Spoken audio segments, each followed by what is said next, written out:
안녕하세요. 드림웨이브 약속의 시작 두 번째 고학년 지침서 강의를 맡은 신기한입니다. 오늘 저와 함께 8단원 3과 하나님을 의심하지 않아요를 함께 살펴보도록 하겠습니다. 8단원 3과에서 다루게 될 교리는 순종입니다. 가데스에 머물던 이스라엘 백성은 물이 없자 모세와 아론을 원망하며 불평했습니다. 이에 하나님은 모세에게 반석에 명하여 물을 내게 하라고 명령하셨지만 모세는 반석을 2번 쳐서 물을 냈습니다. 하나님의 말씀에 순종하지 않은 모세와 아론은 약속의 땅에 들어가지 못하는 벌을 받았습니다. 약속의 백성은 하나님의 말씀을 끝까지 믿으며 그대로 순종해야 합니다. 우리 삶 속에서도 하나님의 뜻을 높이며 불평 대신 믿음으로 반응해야 합니다. 이러한 교리의 내용을 토대로 약속의 시작 두 번째 8단원 3과의 내용을 함께 살펴보도록 할게요. 오늘 함께 살펴볼 말씀은 민수기 20장 1절에서 13절입니다. 민수기 20장은 출애굽 후 약 40년이 지나 새로운 세대가 등장하는 중요한 시기였습니다. 그러나 새로운 세대도 이전 세대와 마찬가지로 불신과 원망을 드러냅니다. 이들은 물이 없다는 이유로 모세와 아론을 원망하며 하나님을 향한 신뢰를 잃어버렸습니다. 하나님은 이 문제를 해결하시기 위해 모세에게 지팡이를 가지고 반석에게 명하여 물을 내게 하라고 하셨습니다. 그러나 모세는 하나님이 명하신 방식대로 하지 않고 자신의 감정에 휩싸여 반석을 2번 쳐서 물을 내게 했습니다. 이 과정에서 모세와 아론은 하나님의 거룩함을 나타내지 못하는 실수를 범하게 됩니다. 그 결과 하나님은 그들이 약속의 땅에 들어가지 못할 것이라고 선언하십니다.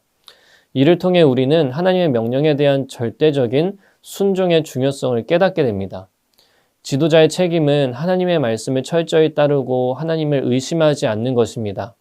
이를 통해 우리는 하나님의 인도하심을 보게 되고 그런 하나님을 항상 신뢰해야 함을 배울 수가 있습니다.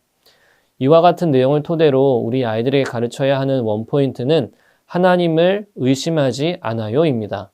이런 내용들과 관련하여 오늘의 외울 말씀을 다 같이 한 목소리로 읽어볼게요. 너는 그의 말씀에 더하지 말라. 그가 너를 책망하시겠고 너는 거짓말하는 자가 될까 두려우니라. 잠언 30장 6절 말씀. 아멘. 계속해서 이와 관련된 3가지 학습 목표를 살펴보겠습니다. 먼저 인지적 학습 목표는 어떤 상황에도 하나님을 의심하지 않고 믿어야 함을 알게 하는 것입니다. 둘째로 감성적 학습 목표는 어떤 상황에도 하나님을 의심하지 않고 믿는 것입니다. 마지막 행동적 학습 목표는 어떤 상황에도 하나님을 의심하지 않고 믿으며 사는 것입니다. 이 3가지 학습 목표를 드림웨이브 레슨 플랜에 맞추어 교재의 내용을 소개해 드리고자 합니다. 오늘 웰컴 활동의 제목은 생각이 다를 때입니다. 교재의 그림을 보면 영화관에서 2 어린이가 심각한 표정을 하고 고민하고 있습니다. 무슨 일이 있었던 걸까요? 아이들에게 질문해 주세요. 아이들의 이야기를 들었다면 이유를 말해 주세요. 그것은 바로 보고 싶은 영화가 서로 다르기 때문이에요. 이처럼 우리는 내가 원하는 것과 상대방이 원하는 것이 다를 때가 있습니다. 그럴 때 우리 친구들은 어떻게 하나요? 선생님은 질문해 주세요. 아이들의 이야기를 들어주시고 선생님께서 결론을 내주세요. 서로 의견이 다를 때 누군가 한 사람은 양보해야 합니다. 그렇지 않으면 다툼이 생길 수가 있어요. 마찬가지로 하나님의 백성도 하나님의 뜻에 따라 갈 때에 내 생각과 하나님의 생각이 다르다는 것을 느낄 때가 종종 있습니다. 이럴 때 우리는 어떻게 해야 할까요? 우리가 가진 고민에 대한 답이 오늘 말씀에 기록되어 있어요. 함께 말씀을 통해 배워보도록 해요. 이렇게 한 다음 어드벤처 활동으로 넘어가 주시면 되겠습니다. 오늘 어드벤처 활동은 설교 시간에 들은 말씀을 떠올리며 빈칸 채우기 활동을 하는 것입니다. 빈칸 문제는 민수기 20장과 관련되어 있습니다. 아이들이 문제를 잘 풀 수 있도록 민수기를 먼저 찾고 시작할 수 있게 해주세요. 아래 보기에 답이 나와 있습니다. 성경을 찾고 단어를 확인했다면 그 보기에 답이 있는지 확인하면서 풀어보는 것도 좋을 것 같습니다. 그리고 아래 주관식 문제도 함께 풀어보세요. 충분한 시간을 주시고 다 풀었다면 선생님께서 문제를 말해주시고 아이들이 답할 수 있도록 지도해주세요. 문제를 풀면서 아이들이 단어를 이야기할 때에 익숙하지 않은 단어가 있을 수가 있습니다.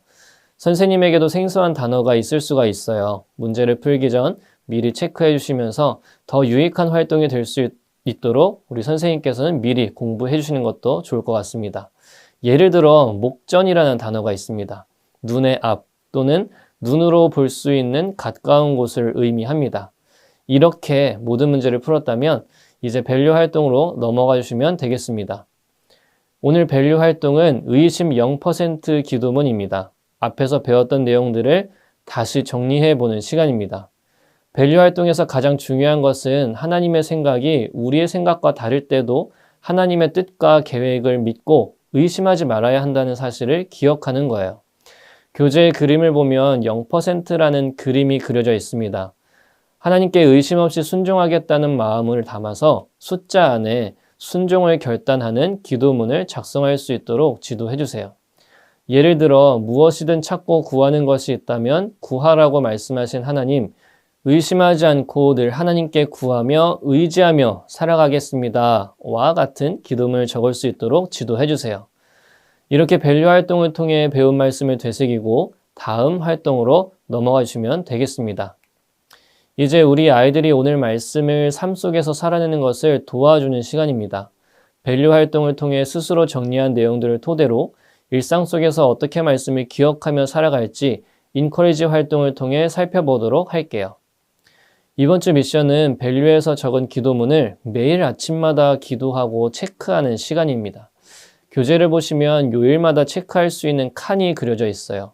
요일별로 의심하지 않고 기도하는 시간을 가졌다면 교재에 체크할 수 있도록 지도해 주세요. 그리고 내 마음에 어떤 변화가 생겼는지도 기록해 보세요. 다음 주일에 교회에 와서 어떻게 실천했는지 다 같이 이야기를 나누도록 할게요. 주일 예배의 은혜를 기억하며 예배일기도 함께 작성해 보세요. 이렇게 인커리지 활동을 마치고 선생님의 기도로 공과 공부를 마무리해 주시면 감사하겠습니다. 선생님 오도 수고하셨습니다. 8단원 3과 하나님을 의심하지 않아요를 함께 살펴보면서 나의 경험과 생각을 우선시하는 모습을 돌아보고 하나님만 신뢰하며 살아가는 모든 선생님들이 되시기를 소망합니다. 다음 시간에 뵙도록 할게요. 감사합니다.